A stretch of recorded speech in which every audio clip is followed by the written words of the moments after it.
I want to talk about Mr. Mark Zuckerberg, who around, I guess, 6 months ago seemed to have has made this switch to more conservative values over his once liberal and woke viewpoints.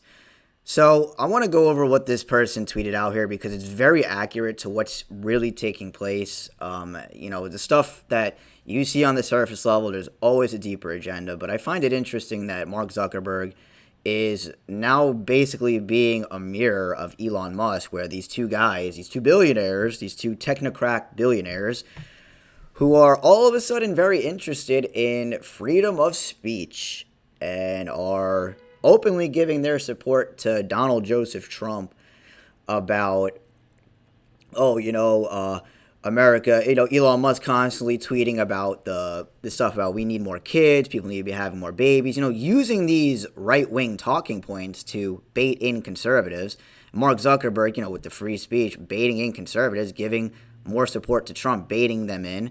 And look, changing his look, as you could see right here. He's got a new masculine look, or I guess you could call a more hey bro look, a more approachable look instead of this one right here where he just looks weird here, but now he looks more approachable. He looks like a guy you could actually approach, because here he just looks creepy. So anyway, let's get into what she says. The mainstream narrative: fact checkers are necessary on platforms like Facebook to combat misinformation. The counter narrative: fact checkers are biased and censor information the public should have access to on platforms like Facebook. The partial disclosure: fact checkers were forced onto Facebook by the Biden administration to keep information, especially regarding COVID, hidden from the public.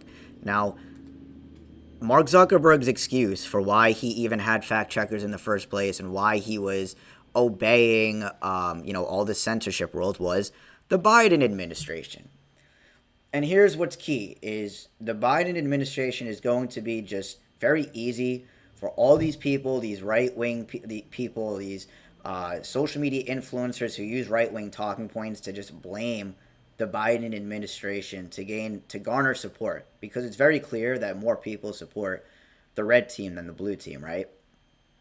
And I would say ever since the so-called assassination attempt on Donny Boy, that we all of a sudden started to see this big red wave take place in the second half of 2024, which I found very interesting, and I completely understand why the average intellect, someone who doesn't really understand politics or who these people are, I understand why they would fall down that lane of, or look down that lane, I should say, of, I'm going to be on the Trump side because that's the rational, logical, masculine, dominant savior side, So it does make sense why, and I'm not judging people for falling down this, but you got to understand, man. This whole thing with all these guys making this switch to this masculinity stuff, and this is why I was saying earlier in the video that I want to tie in the conservative viewpoints with this masculinity, or this so-called masculine male that I would say has been painted within the past 5 years, really. Because stuff like Red Pill, podcasts like Fresh and Fit, YouTubers like Alpha Male Strategies, Darius M., Casey Zander, all these people, right? These dating guys who have painted a picture. Andrew Tate, how can I forget him? The biggest one.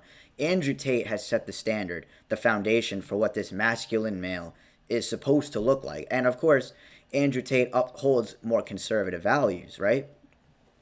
So, and this is what they want you to fall down the rabbit hole of. You see, this is what I mean by they have all these distractions in place so that if you start getting suspicious, if you start asking questions, if you start thinking, if you start doing your own research, if you start using your brain, they have all these things to distract you, to make you think that, it's just a political thing, or it's just about money, or it's just the Democrats, it's just Biden and his administration.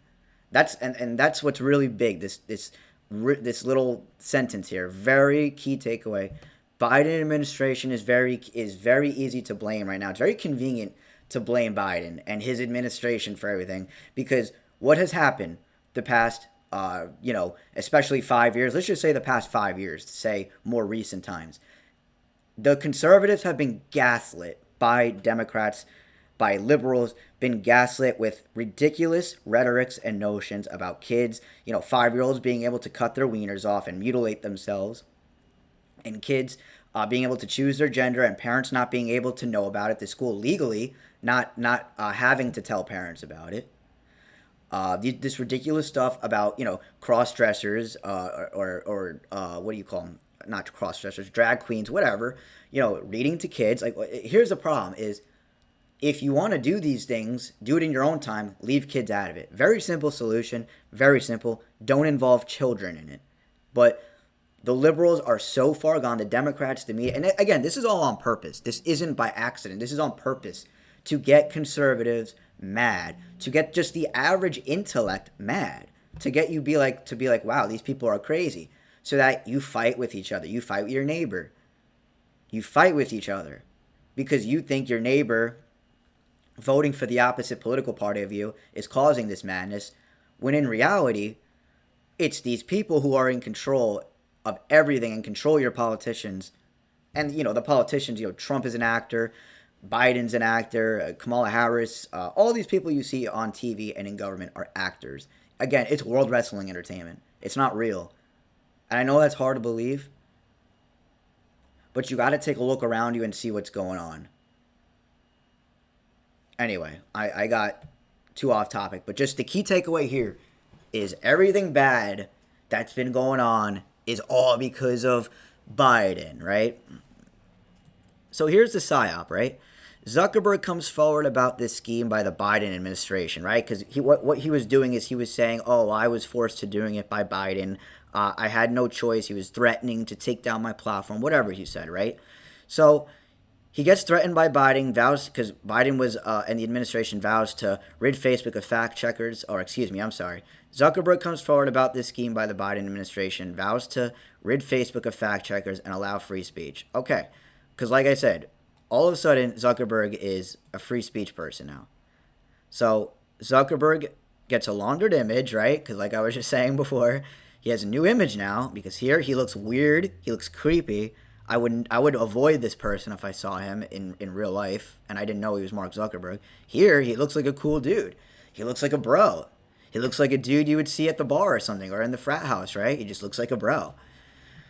So Zuckerberg gets a laundered image. It's once again reiterated that tech billionaires are on our side, right? Because they're always on our side. They're always for the people. Trump, Mark Zuckerberg, Elon Musk, they're all for the people. Facebook is viewed as a beacon of free speech now.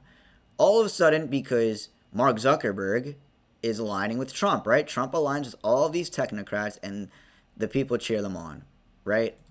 The hidden reality, Facebook is a DARPA intelligence creation, blah, blah, blah. Okay, yeah, well, we all know that Facebook is a intelligence agency platform, whatever, but we don't got to get into that. That's not what's important here. But, I mean, this is hilarious, man. It's so easy to trick people. It's so easy. It's frustrating because of how ridiculous, the blue team was the past 5 years. But now, ever since 2024, you started to see how ridiculous the red team is. And now in 2025, you really see that the red team is no different than the blue team. I mean, this is crazy how... I want to show you guys this tweet that this guy said. It goes very well with this right here. Here it is. You go on Joe Rogan and suddenly... Wait, what do you say? You go on Joe Rogan and suddenly are for conservative values. You're all of a sudden a hero. I don't think he said that correctly, but anyway. And come out as the victim who wasn't given a choice on a platform he was supposed to own. So, in other words, because I think he messed up what he was saying a little bit, you go on Joe Rogan, you start talking about these conservative values, and you're for America. You just use these talking points, right? And then you will garner all of this support, right? Because that's what Elon Musk did. He went on Joe Rogan. That's what all these people, Donald Trump did it, right? Because Joe Rogan, most of the people that watch him are conservative-minded. They don't have to be hardcore political conservatives. Maybe some of them definitely are. I know that for a fact, but not all of them. Some people are just conservative-minded. Okay? There's a difference between being, extreme into politics and just being liberal-minded, conservative-minded, all that stuff. There's a difference between just having a mindset of it and just being radical in it. So, I find it really interesting. I'm going to show another video right now about this guy, but listen, this right here, don't fall for it, man. It's no different than what Elon Musk. It's a Coke and Pepsi dynamic here of which billionaire do you trust more? Which one do you want to choose? Do you want to choose X? Do you want to choose Facebook? In the end of the day, they're both, it's the illusion of the blue, the red, the Coke, the Pepsi, but in the end, they're both cola, right? Owned by the same people, they're the same, there's nothing different.